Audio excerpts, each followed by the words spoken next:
کیا زلفی بخاری نے عمران خان کو رہا کروا لیا؟ کیا زلفی بخاری نے دورہ امریکہ کے دوران پاکستانی اسٹیبلشمنٹ کو جو للکارے مارے ہیں ان سے کچھ ہونے والا ہے؟ ناظرین کرام، آج کے اس ویڈیو میں ہم اس موضوع پر تفصیلی گفتگو آپ سے کرنے والے ہیں، تو ہمارے ساتھ بنے رہیے۔ گزارش یہ ہے کہ سوشل میڈیا پر ایک طوفان برپا کیا ہوا تھا، بلکہ در حقیقت پیالی میں طوفان برپا کرنے کی پی ٹی آئی کی جانب سے ایک ناکام کوشش کی گئی تھی کہ زلفی بخاری ایک کانگریس اجلاس کے اندر اس طرح کی ایک ہیئرنگ ہو رہی ہے، وہاں جا کے پاکستان کا مقدمہ لڑے گا، اور پاکستان کی جانب سے جو عمران خان کے اوپر ظلم کے پہاڑ بقول پی ٹی آئی کے توڑے جا رہے ہیں، میں اس پہ بھی بات کروں گا، ان کی حقیقت دنیا کو دکھائیں گے، انسانی حقوق کی جو پامالی ہو رہی ہے۔ تو ان تمام تر موضوعات پر زلفی بخاری وہاں لیکچر دیں گے، وہاں اسپیچ کریں گے، اور اس کے بعد پھر ٹرمپ کا فون آئے گا اور جیل کا تالا ٹوٹ جائے گا، خان صاحب باہر آ جائیں گے، دودھ اور شہد کی نہریں بہنا شروع ہو جائیں گے، جبکہ حقیقت میں ایسا کچھ بھی نہیں ہوا۔ یہ تمام تر کارروائی اس شعر کی حقیقی مصداق ہے کہ بڑا شور سنتے تھے سینے میں دل کا، جو چیرا تو ایک قطرہ خون تک نہ نکلا۔ یہی حال پی ٹی آئی کے اس پروپیگنڈے کا ہوا، اس پیالی میں طوفان برپا کرنے والی حرکت کا ہوا کیا؟ ہم سب سے پہلے تو یہ جانتے ہیں کہ پی ٹی آئی نے ایک لابنگ فرمز ہائر کی ہوئی ہیں جن کو وہ ماہانہ لاکھوں ڈالرز پے کرتے ہیں، اور ان کا کام صرف اور صرف یہ ہے کہ امریکہ میں پروپیگنڈا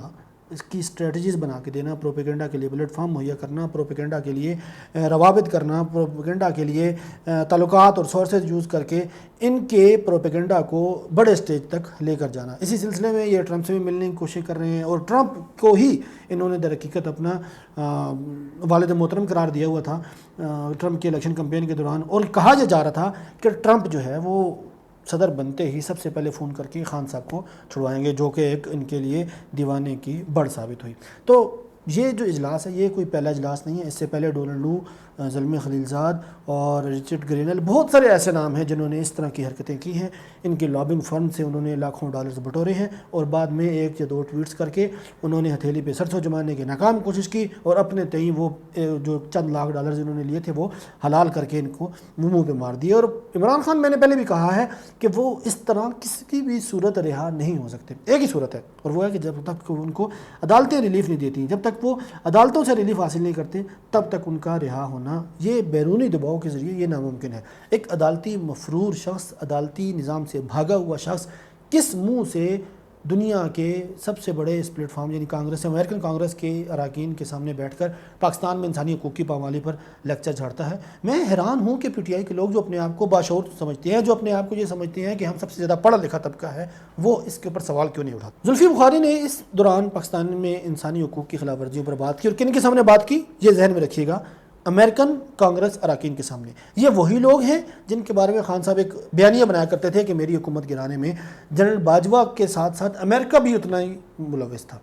امریکن سفارت خانہ ملوث تھا، امریکن انتظامیہ ملوث تھی، اس وقت کی امریکن حکومت ملوث تھی، امریکن اسٹیبلشمنٹ ملوث تھی، ہم کوئی امریکہ کے غلام ہیں، ایبسلیوٹلی ناٹ، اور یہ وہ نعرے، اور امریکہ کو ہم پاؤں کے تلے رون دیں گے، تو یہ باتیں وہ تمام تر باتیں ہو گئی اب پرانی۔ میں حیران ہوں ایک دفعہ پھر ان لوگوں پر، پی ٹی آئی کے لوگوں کی ذہنیت پر، ان کے شعور پر، ان کی سوچ پر، ان کی تھنکنگ پر، ان کے تھاٹس پر، کہ وہ کیسے ان تمام چیزوں کو ٹھنڈے پیٹوں ہضم کر گئے۔ کہ ایک بندے نے بھی سوال نہیں کیا کہ حضور جس امریکہ نے آپ کی حکومت گرائی تھی، آج اسی امریکہ کے در پہ آپ فقیر بنے، خود کی رہائی کی بھیک مانگتے پھر رہے ہیں۔ لیکن عقل بند اور سیاسی شعور کا عالم یہ ہے کہ اسی امریکہ کے در پہ ہاتھ باندھے کھڑے ہیں کہ حضور جو آپ کہیں گے وہی بجا لائیں گے۔ آپ 9 مئی کے مقدمات میں ملوث رہے،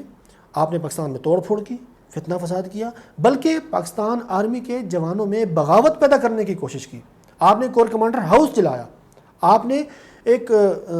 جو یادگار سمجھی جانے والی علامات تھیں شہداء کی ان کو جلایا، آپ نے قوم کے فخر پر حملہ کیا، آپ نے قوم کی شان و شوکت اور قوم کی عزت سمجھنے والی جو علامات تھیں ان کے اوپر حملہ کیا، اور پھر آپ کی اپنی حرکتوں سے ہی آپ درخوے اعتنا نہ سمجھے جانے لگے، تو اعتراض کس پہ کرنے لگے؟ اسٹیبلشمنٹ پہ اعتراض کرنے لگے، حکومت پہ اعتراض کرنے لگے، امریکہ پہ اعتراض کرنے لگے، دوسروں کے اوپر، لیکن اپنے گریبان میں جھانکنے کی بالکل ضرورت نہیں سمجھی گئی۔ کہا یہ جاتا ہے کہ عمران خان کو سزائے موت کے قیدیوں سے بھی بدتر حالت میں رکھا ہوا ہے، جبکہ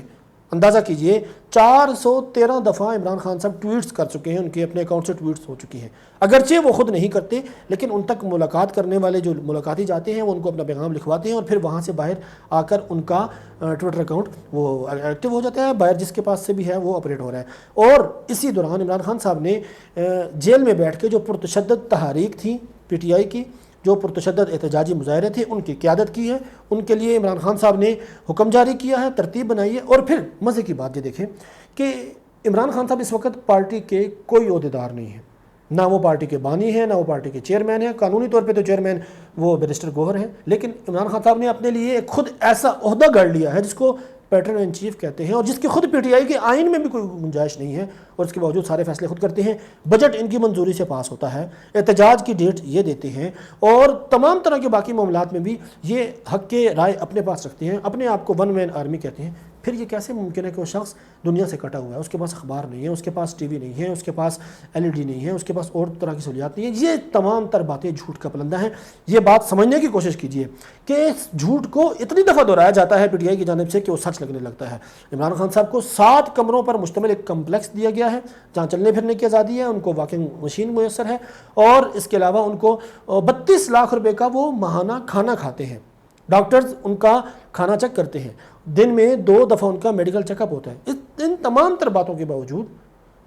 دیکھیں جو سرکاری اعداد و شمار ہیں وہ یہی کہتے ہیں، اور اس کے علاوہ سپریم کورٹ میں بھی یہ اعداد و شمار جمع کروائے گئے، کبھی پی ٹی آئی نے ان کو چیلنج نہیں کیا۔ پھر ان کی بہنیں آتی ہیں، ملاقات کرتی ہیں، ان کے سیاسی جو ان کے پارٹی کے لیڈران ہیں وہ آتے ہیں، ان سے ملاقات کرتے ہیں۔ اگر قید تنہائی میں ہیں تو وہ ملاقات کیا عمران خان صاحب کی روح سے کرتے ہیں؟ نہیں، یہ صرف پروپیگنڈا ہے، اور دنیا کو یہ بتانے کی ضرورت ہے کہ زلفی بخاری ہو، رچرڈ گرینل ہو، زلمے خلیل زاد ہو، ڈونلڈ لو ہو، ہر وہ شخص جو اس طرح کے پروپیگنڈے میں ملوث ہے، ہم پاکستانی جو محب وطن ہیں ان کے ان پروپیگنڈے کا رد انشاءاللہ کرتے رہیں گے۔